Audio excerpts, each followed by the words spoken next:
Hey guys, Impactful Gaming, and I've just finished playing the Final Fantasy VII Remake demo, and oh my gosh, I cannot wait for the full game to come out. I've already pre-ordered it for April the 10th, and it comes with this little chocobo figure which is going straight on my desk, and when that comes out, I'll be doing a proper first impressions video along with some other content. But until then, we're just going to talk about the demo for a couple of minutes and kind of give my thoughts on it. So, let's get into it. The first thing that stood out to me was the visuals, because this game is absolutely gorgeous, and we've already seen tons of gameplay trailers and story trailers before, but playing it firsthand, I was breathtaking. The opening scene was especially mind-blowing because the detail on Aerith's face as the camera zooms in is really impressive, and when the camera pans out to the whole of Midgar into the game title, I got genuine goosebumps. I mean, look at it compared to the original remake. The difference is stark and really makes me wonder what this would look like on the PS5. That, in turn with the music from my surround sound speakers, really got me ready to play this demo.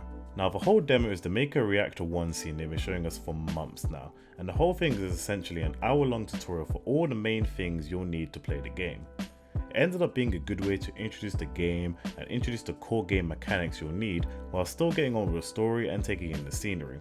It can be kind of stop-start when you're getting right into the action and they're explaining different functions of the game, and this can be jarring at times and make the experience a bit janky, especially if you're experienced in playing the recent Final Fantasy games or any modern RPG. But once you get past that, I thought the combat was clean and easy to understand, and reminded me of the combat in Final Fantasy 15 or in Tales of Vesperia, with some elements from Kingdom Hearts, which is what I was expecting. It flowed well, and the transition between the operator mode for quick attacks and the punisher mode for stronger but slower attacks is very smooth. They've taken the best bits of modern RPG combat and thrown it into this game, which is good to see. But it's also nice to have the kind of pseudo old-fashioned turn-based combat, which is a homage to older RPG games. Not completely turn-based mind in the sense that you're still moving and it slows down the scene. However, this does give you ample time to prepare attack spells, drink potions, and plan your strategy. Of course, the options and movements you have are very limited, but as it's a demo, that's to be expected, so I'm expecting this to be further enhanced via skill trees and the like in the full game.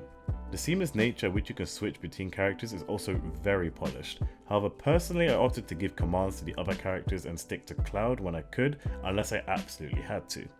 Mainly because I prefer to use the Buster Sword and the combinations that come with it, as it's more fun and cooler, and this tends to be the approach I take in most modern RPGs. But also, I'm not very good at switching and controlling characters in that way, and I only had 2 in my party, so when it eventually hikes up to 4, I'll probably be in some trouble. I thought the difficulty of the game was slightly challenging, but not too difficult for anyone with a little experience. Battling enemies only really became difficult when fighting the boss, but considering I already knew how to beat him, it wasn't much of a challenge. I mean, they gave you a choice between 20 and 30 minutes to set the bomb and escape, which can be done in under 10 minutes with relative ease, so I'm hoping there'll be additional difficulty levels to choose from in April. Of course, this is all caveated with the fact that it is a demo and they wouldn't want to discourage anyone from buying the full game, not like anyone who got the demo was thinking otherwise.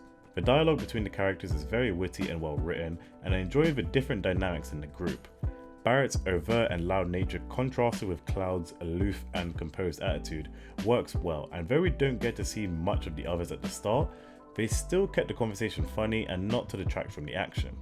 They obviously didn't go too into the story at this point, but it was enough for anyone who hasn't got into the game before or isn't used to the series to pick up the game and play it. All in all, it took me roughly 57 minutes to finish the whole demo.